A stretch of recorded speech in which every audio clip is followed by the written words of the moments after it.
Hi everybody, Dan Illman, Mike Beer, the DRF.com Formulator Race of the Day for Saturday, February the 18th is race number 10 at Laurel Park. We're going 7 furlongs and it's the Grade 3 General George Stakes for older sprinters. Before we take a look at this field, I want to remind everybody, we have a special offer on DRF.com. If you buy any Saturday past performance anywhere, you get free bonus past performances, free, for the entire Laurel Park card featuring a multitude of stakes races. Of course, our race of the day, the General George, and the Barbara Fritchie handicap as well. Let's take a look at the field for our Formulator Race of the Day. If you head on over to the Race of the Day event page on DRF.com, you get free Formulator past performances. So please download and follow along with us as we handicap in post-position order. And we'll begin with the number 1, Never Gone South, the Keeneland graduate, going second off the layoff. An okay performance last time out. I've always liked this horse as a sprinter. I just wonder if he's ever going to get over the hump because he's got to run faster. I like this horse too. I've been a fan of his from the start. I thought he ran,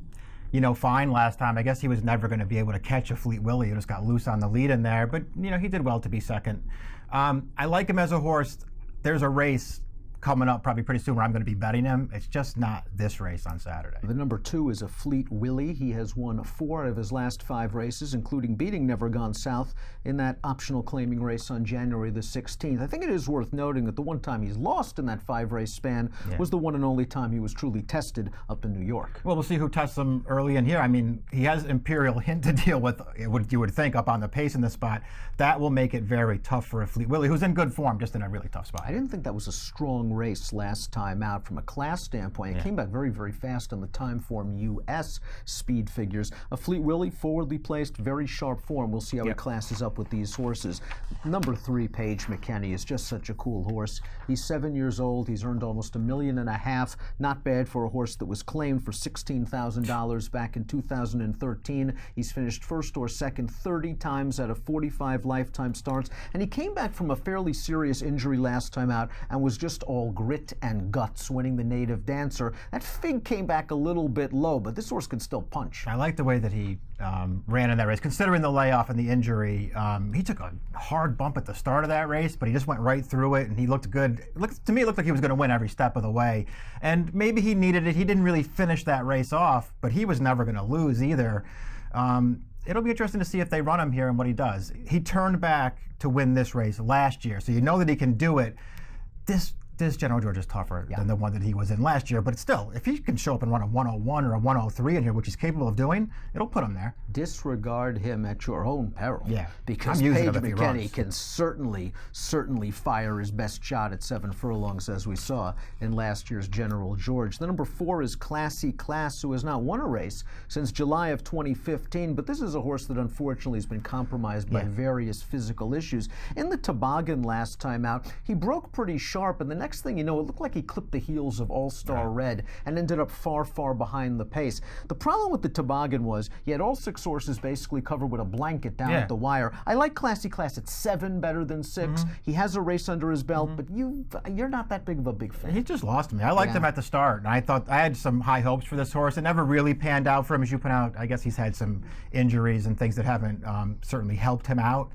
I don't know. I hear what you're saying about his last start. He certainly was compromised by that poor start, but I don't know how good that toboggan was. I don't really like that race all that much. I hate his race 2 starts back where he got a perfect trip and took dead aim at Life in Shambles and Great Stuff and couldn't get it done. If he runs those races, he's not winning here. Now, conversely, you've always been a fan of the 5 Imperial Hint from your days as the Tampa Bay Downs analyst when he won his first 2 starts in super impressive fashion. Now, he's won his last 2 starts in those 2 races. Best Buyer speed figures of his career. Coincidental that they were wet tracks? I don't know about that. I think he was probably heading that way anyway. This is a good horse. He's got a lot of ability. He has a very nice running style. I think you look at his PPs and you see his wins, and you see a lot of ones in those wins.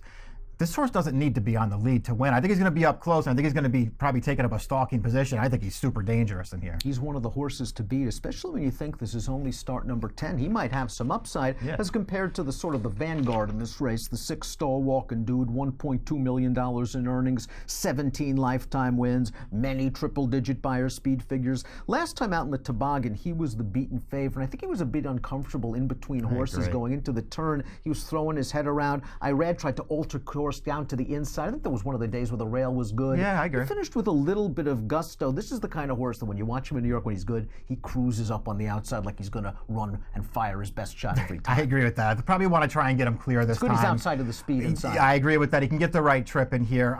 Again, he's out of that toboggan. I don't love the toboggan as a race, but I also, like you, I don't like the trip that he got in that race. I don't like the trip that he got in the Gravesend either, because he got a similar one, but he overcame it that day, and he couldn't overcome it in the toboggan. I think they'll keep him clear this time.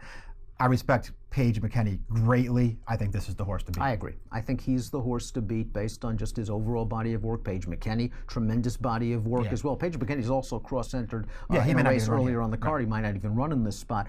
Voluntario, the number 7, is a formulator fact in his corner for a very good trainer, Rudy Rodriguez. Past couple of years, older dirt horses cutting back in distance off a mini layoff, 30%. Lots of favorites in that sample. Voluntario, there's something here with him.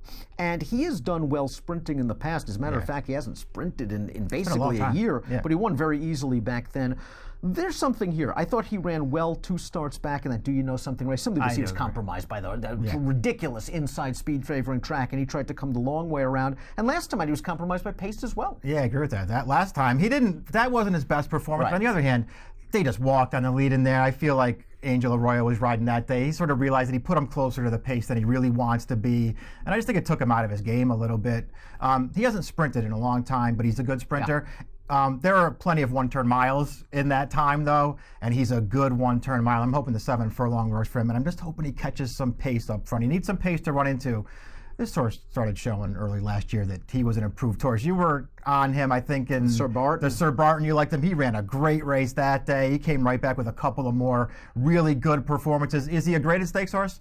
I guess we'll find out more here. It's not going to be easy for him in here, but I like him, and I think he could pull off an upset in here if he gets the right setup. The last time he ran one turn, he smashed a highly regarded stablemate in Summer Revolution. It was a big favorite that day, and that was Voluntario's career best buyer of 99. The 8's Grasshopper. He's a nice horse. Stakes placed behind Sunny Ridge, most recently going 2 turns in New York, but from a buyer speed figure standpoint, he just has to run a lot faster. Yeah, he just seems like he's in too tough here. I guess he'll just be hoping that he gets a big pace and it falls apart for him. Rudy's got Voluntario, but he also has Heaven's Runway, and this is a horse you've always liked. He's come down to Laurel in the past, and he's done well, as he showed when winning the Dave's Friend on New Year's Eve. He's got good tactical speed. Kendrick Carmouche is a keen judge of pace. He should work out a good trip in here. This is a horse that has some sneaky races, although when he won the fall highway, he was getting 11 pounds from the dude. He was. He ran well that day, though. Came with a big finish to close that horse down.